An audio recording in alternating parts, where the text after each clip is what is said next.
Do you think that with your lyrics that you might go to hell for them if there is a heaven or hell? Well, if I do, I'll still be blaspheming God, and I'll be helping Satan torment other souls. Well, yeah, I guess if there was a heaven and hell, I'd rather go to hell because heaven just seems kind of gay. The idea of God made this one book, and it's the only real book, and everything else is a bunch of bullshit. I mean, that's inspiration. God writing a book through a man is nothing more than inspiration. Or through a woman, or whatever.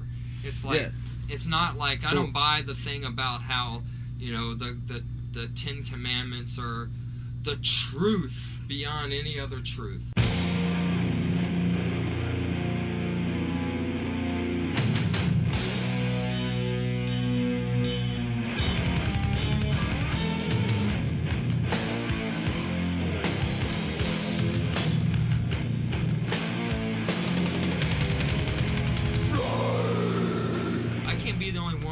On the block thinking this one thing and everybody thinks I'm a freak. Well, I am a freak. I do think of things differently. I was brought up as a Baptist. I was in that kind of environment. So with me, that's really the reason why the band started out, or at least my part of the band started out the way it was, is because there is a need to become back to zero. To undermine, to extract, to ridicule the limiting belief.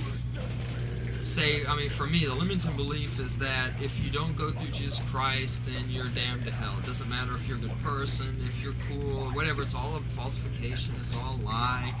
You must go this way.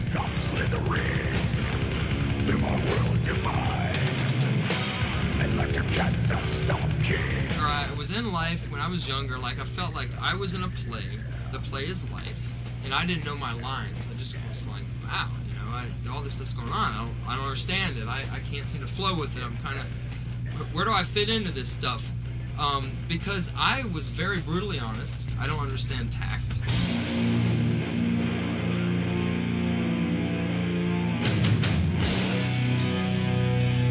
But also, I don't totally down, because I think that everyone has a right to have their own belief and their own religion. It's just when they try to use it as a tool for control is when they step over it. Because the Christians in the past have actually, hurt and destroyed and persecuted whatever people they label as witches or heretics. And what it is a big ego trip. It's an authoritarian type of religion where you don't question them, and they're closer to God than you are, and you just listen to them, and you need them to help you find God. That kind of crap. Did you ever ram down your throat when you were growing up? Sure. Baptist is pretty hardcore. Stone Baptist from Florida is pretty hardcore. And I don't blame those people. A lot of those people don't even know why they're doing what they do. They just know that it's just the way it's supposed to be done.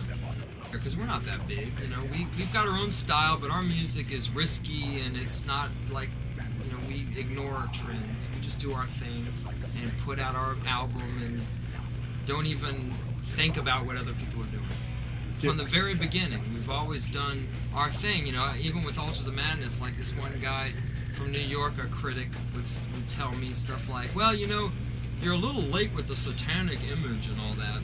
And number one, I'm not a Satanist. I'm not a devil worshiper. I'm a person who is more into the Kabbalah than into Anton LaVey's practices. Like Altars to Blessed, they're different records. One is just totally speed and aggression, and then Blessed has got more broken up, like slower, trippy parts, and the sounds are completely different. And from Formulas to this record, they're really different. They're almost like different bands. But I think the feeling is still there. You're still playing from your soul. Of course. I'm in the instrument. I'm the instrument of the universe, of what I call the living continuum. It's just my title that I've given. Other people can say, God or the higher self or whatever. Bow to me faithfully, bow to me splendidly, bow to me faithfully. I'm not evil as far as I want to hurt people. Bow to me splendidly. My only really message is for people to just realize that it's not important what they believe as far as it being the truth for everybody. It's like what is useful for their own goals.